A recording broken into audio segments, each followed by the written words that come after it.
The Miami Heat is going through this right now. They lost to the fourth lowest time NBA Charlotte Hornets 108-103 and dropped to 32-29 on the season. What makes it worse is that the New York Knicks won tonight, so now Miami has played more games to climb the standings. The Heat go 0-2 in Charlotte this season and have lost 4 straight games overall. Tyler Herro and Jimmy Butler played really well offensively, and Kevin Love had a solid double-double, but with Bam Adebayo struggling and virtually no one showing up, it wasn't enough.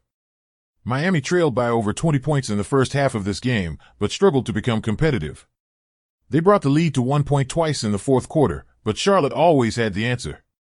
That answer was the new Mark Williams, who had a spectacular career night with 18 points and 20 rebounds. Whenever it looked like the Heat forced the Hornets into a hard shot that missed, Williams was always there to clean it up. Turnover was an issue throughout the game, and it ended up costing the Heat dearly. They had several crucials down the stretch and just couldn't recover from it. Combined all the turnovers with the once again poor three-pointer, and it put Miami in a hole they never quite got out of. Herro started out struggling to shoot the ball, but managed to add 33 points, 7 rebounds, 5 assists on October 23rd shooting, and 6-12 three-point shooting. Butler set the tone to help lead the starting return by being aggressive and effective getting to the free throw line.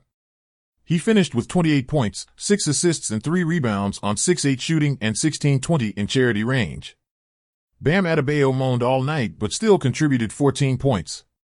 Kevin Love was very encouraging and made a strong impact with his shots and rebounds. He partied in the second quarter when Miami needed him most, trailing by 20+ at the time. Love finished with an extremely solid 13 points, 13 double-double rebounds. He also had 1 block and 3 triples, could have been a bit more efficient, but he is getting rid of some offensive rust himself. Something that worries a lot is the production of this team's bench. Victor Oladipo has been struggling a lot lately. He shot a dismal 2 out of 14 from the field in the last 2 games, a complete non-factor offensively. However, a bigger issue has to be the marksman combination of Max Strus and Duncan Robinson. They just couldn't find any kind of consistent rhythm, and honestly, they couldn't find it for most of the season. Robinson was -13 and Strus was -16 when he was on the ground. Damn. Heat Nation knows what the trio of Butler, Adebayo, and Herro can do. That team's fate for the remaining 20 games and playoffs will be the other guys. Someone needs to step up and make the most of their minutes. Otherwise, I can personally see Coach Eric Spoelstra tightening that rotation come playoff time to get the most out of starters. Does Kyle Lowry's return to health mean anything?